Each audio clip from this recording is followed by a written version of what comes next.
Hello and welcome to another Demon 212 PC review. Today I'm going to be taking a look at Audiosurf Ride Your Music, which if you've never played it before, it's a very unique music game and it's something I love about the fact that you can play it with any of your CD tracks or anything. So that's really cool because it means that whereas great games like Rock Band and that charge you for DLC and you've got to get what they want, this doesn't charge you just put a CD in, you can play any of your music. So that is excellent. It means infinite replayability from a certain point of view.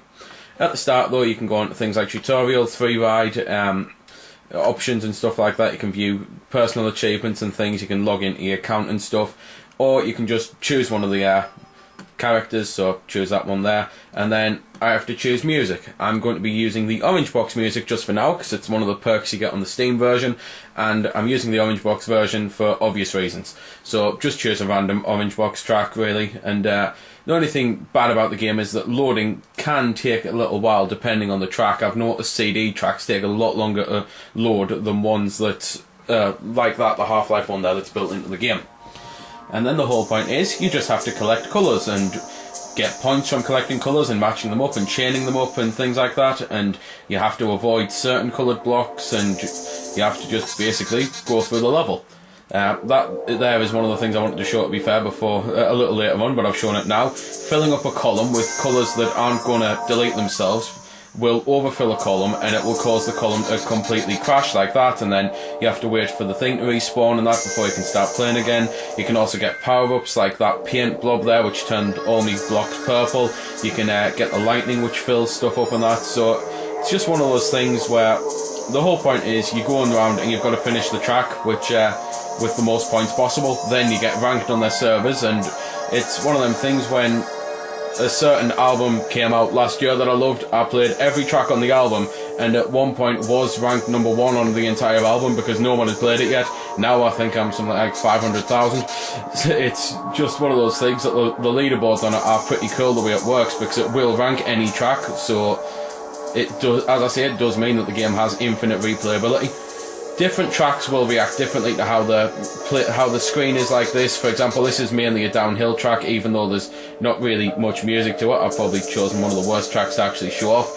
But beatier tracks will be faster, and to be fair, most beatier tracks will be faster. I have played the odd track that I think would be amazing to play on this, and then it turns out I'm actually going uphill really slowly and it's boring and stuff.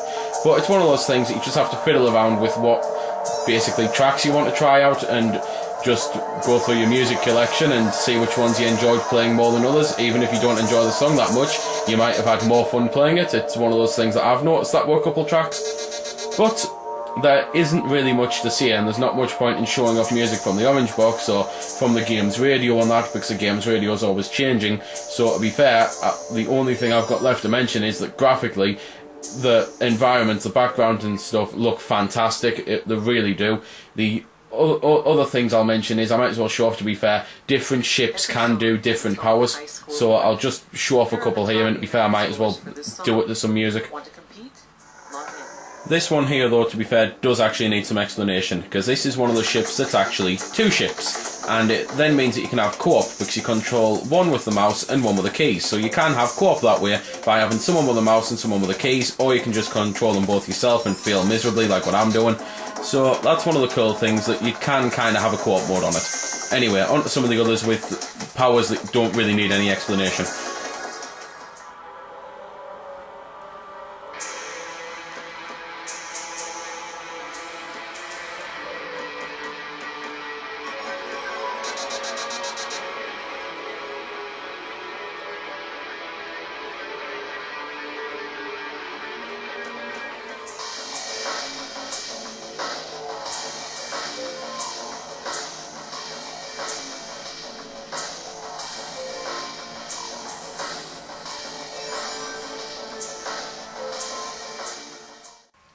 So there we go then, that's been the review.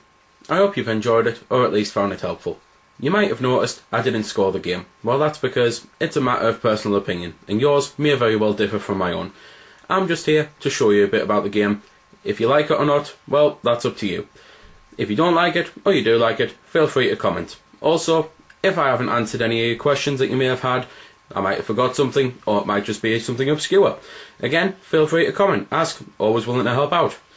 Otherwise, if you don't like commenting on YouTube, head over to www.vc-forums.com, where you can chat with me and a bunch of other lads who love the VC, the WiiWare, and hell, even a lot of other systems. We cater to pretty much everything. You can just go there, have a chat about a game, ask about some games, etc. So until next time, this has been Demon212, signing off.